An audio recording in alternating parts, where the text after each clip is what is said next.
Bueno, estamos hablando de la contaminación sonora y vamos a ver posibles soluciones. Por ejemplo, una reunión con 20 personas hablando en distintos tonos de voz ya genera una contaminación auditiva.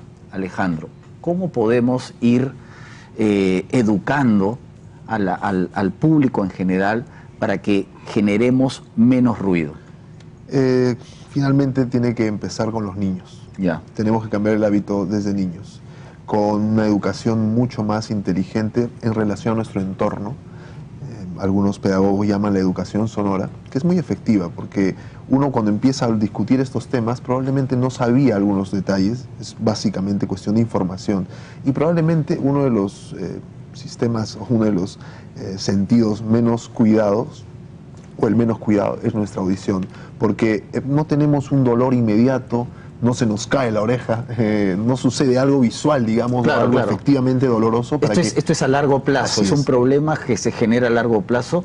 Y respecto a la educación que tú mencionabas, lo cual es totalmente válido, en los últimos años, los cumpleaños, los santos infantiles, parecen fiestas patronales por la cantidad de ruido, porque los espectáculos que les montan a los chicos son con unos parlantes, con micros y todo. O sea, ya a los pobres chicos desde los 2, 3 años los estamos sometiendo a un estrés auditivo. Peor aún, le estamos diciendo que está bien hacerlo. Claro. Que está muy bien hacerlo. ¿En qué consta esta educación sonora a los niños? Bueno, es básicamente, de hecho, en la universidad, en la San Martín, donde trabajo, con alumnos que ya tienen 19 o 20 años, por ejemplo, empezamos a discutir estos temas y a descubrir su propia audición, por ejemplo, su entorno.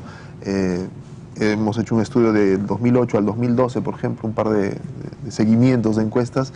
En el 2008 el 5% no utilizaba audífonos para escuchar música. Hoy solamente el 1% o el 2% casi no utiliza estos audífonos, es decir, están pegados a un audífono casi todo el día sin saber el daño que les hace, sin saber además técnicamente qué calidades tiene este audífono. Entonces yo les hago esta comparación siempre, y eso les puedo decir, nosotros no podríamos comer basura, pero sí podemos llevarnos basura al oído. ¿Por qué?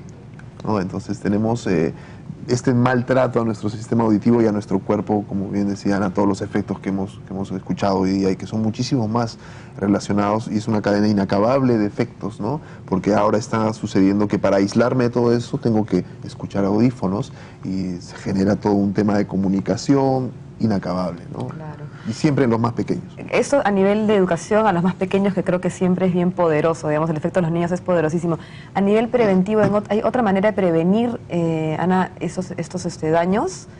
Hablaste en algún momento dado del tema doméstico, de cómo alejarnos a ciertos... ¿Hay otras maneras de prevenir el ruido? De prevenir las consecuencias, ¿no? El efecto. Siempre procurar, buscar no estar cerca a un parlante, ¿no? A disminuir, a educarse en casa, ¿no? A no estar expuesta a ruidos tan intensos. Si trabaja expuesto a ruido, usar los protectores auriculares, ¿no? No usar todo el tiempo los auriculares de inserción, ¿no? Los adolescentes sobre todo están todo el tiempo con MP3, MP4, ¿no? Esto es dañino. Hacer sus revisiones audiológicas una vez al año, no se automedicar. Si tengo un dolor o algo, tengo que ir acudir a un especialista, y los niños sobre todo, ¿no? Y justamente eso te quería preguntar, porque cuando te presentamos, ¿no? Tú eras fonoaudióloga, ¿no? ¿De qué se trata? Debe ser la única, o las pocas que existen en nuestro país. ¿Existe esa carrera en el Perú o dónde estudiaste? ¿En qué consiste tu profesión? La carrera todavía no hay en Perú, ¿no? Es una carrera de 4 años, ¿no? Donde el clínico sale apto para trabajar tanto en diagnóstico y tratamiento de problemas de lenguaje, de audición, de voz y de motricidad orofacial. Y yo hice aparte, ¿no? 2 años más de especialidad en audiología y más 2 años de maestría en audiología. Entonces uno termina clínico y se especializa en una área, una de estas 4 grandes áreas, ¿no? En Perú no hay la carrera, existen pequeños cursos, ¿no? Pero ¿cuál es el campo de acción? Es la comunicación humana. comunicación oral, ¿no? La parte clínica, ¿no? Junto a un médico otorrino, ¿no? El médico hace la parte clínica y nosotros hacemos la parte de detección, de rehabilitación. Y sobre todo la rehabilitación. Ajá. ¿Es posible revertir un proceso agudo de capacidad auditiva? ¿Es posible recuperar a una persona que haya sido sometida desde muy temprano a un estrés auditivo, o ya su capacidad simplemente va a ser irreversible?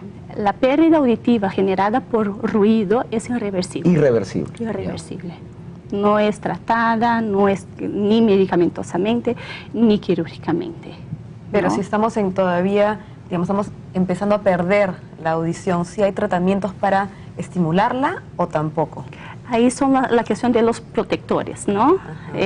Sí, o sea, de no empeorar. Para no empeorar, el problema ya está instalado. O sea, que es grave esto. Sí, no, o sea, hay eso es vuelta. importante decirlo. No es que hay un tratamiento que me puede ayudar, o una terapia que me puede ayudar a solucionar la pequeña o mucha pérdida de la audición. Es como que lo perdido ya es perdido. Perdió. Y en algunos casos, la única manera son los audífonos medicados. Claro. Hay como una realidad innegable. Desde que nacemos, perdemos la audición o esta capacidad. Solo depende de nosotros la velocidad con la que perdamos. Claro. Es nuestros hábitos, nuestras costumbres, ¿no? Depende de nosotros. Antes se perdía a los 50, digamos, o había esta inclinación, digamos, de problemas auditivos a los 50, de acuerdo, pasó el tiempo, 40, 30, y ahora conversábamos que probablemente a los 20 y pico ya hayan problemas severos de audición. Cada vez más precoz, ¿no? Ahora, pero vayámonos al otro extremo. O sea, el oído de todas maneras necesita estímulos. Sí, claro. ¿No? Porque el que nace en un ambiente totalmente, en un monasterio, o sea, la capacidad auditiva no se va a desarrollar, ¿no? O sea, necesitamos de todas maneras sonidos, estímulos, para que el oído no pierda por otros motivos su capacidad. Y porque también es un canal de aprendizaje. Claro. Nosotros hablamos porque escuchamos. Si no escucha, si un niño nace con una deficiencia auditiva congénita, él no va a hablar, no va a desarrollar el lenguaje, el aprendizaje, porque no tiene el modelo adecuado. Y ahí iba mi pregunta, ¿cómo orientar a los padres para que fomenten la capacidad auditiva del niño? O sea, bueno, está la famosa receta de que escuchen música clásica, ¿no? Pero ¿hay otros instrumentos? Primero yo iría a la parte de prevención, ¿no? De que todo niño que nace puede ser sometido a un despistaje, a un tamizaje, para ver si tiene una acuidad auditiva, si tiene la audición dentro de la normalidad. Y de ahí estímulos con música, la propia comunicación madre, padre, hijo, ¿no? El vínculo, esto va a desarrollar de manera adecuada. Así fuimos criados hasta ahora, no que tiene que colocar la música tal porque mi hijo va a ser más inteligente o algo así. Es el proceso natural y el vínculo, ¿no? Familia y niño, ¿no? Conversar con el niño, dar el modelo adecuado de las palabras, ¿no? Hablar de manera adecuada. Del tono de voz también, modelo adecuado de tono de voz. Exacto, también, porque el niño empieza el balbuceo cuando tiene 4 o 5 meses, y este balbuceo es igual en toda parte del mundo, ¿no? Y de acuerdo al entorno, él va a empezar a copiar el modelo de la mamá, del papá, y por eso es importante hablar de manera adecuada con los niños. Claro. Ahora, Alejandro, las autoridades también, por ejemplo, en las ciudades, respetar zonas, ¿no? Porque a veces la zonificación es alterada por los alcaldes y, por ejemplo, una zona que era absolutamente residencial se va degradando. Así es, o apacible, ¿no? O Claro. natural, con entornos naturales adecuados. Eso depende necesariamente de las autoridades, ¿no? Hacer que se mantenga todavía este espacio, digamos, ideal, y de nosotros, de reclamar, acercarnos a la municipalidad de nuestro distrito, de nuestro barrio, y pedirle, es interesante, ¿no? Porque hay municipios que ya no permiten, por ejemplo, nidos o colegios en zonas más residenciales. Sin embargo, los ponen en las grandes vías, y en las grandes vías hace mucho ruido también para los niños que están estudiando. Entonces, es muy complicado en una gran ciudad que está tan llena, ya, prevenir ¿no? esa contaminación sonora, ¿no? Es un tema bien complejo, sí. Complejo. Muchos puntos para analizar, pero de hecho las autoridades y nosotros debemos hacer lo necesario para hacernos respetar con nuestros vecinos y dar el ejemplo también, ¿no? Y bajar el volumen de todo. Claro, y hemos visto que no solamente hay que respetar las zonas residenciales o apacibles, sino determinados espacios naturales, por ejemplo, donde hay pantanos, donde hay humedales, por ejemplo, ¿no? El aeropuerto está cerca al humedal de Ventanilla, ¿no? Eso altera la vida silvestre, la vida natural, ¿no? Definitivamente. ¿No? Ahora van a construir un aeropuerto en una provincia del Cusco, donde actualmente es totalmente apacible. No, eso sí.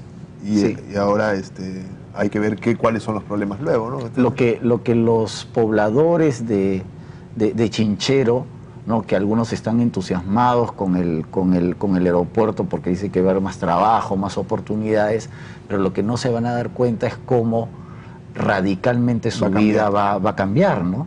Y del entorno, ¿no? Es innegable. Bueno, entonces en el programa hemos visto que el tema de la contaminación sonora es un tema grave, que muchas veces no le hemos dado la importancia adecuada.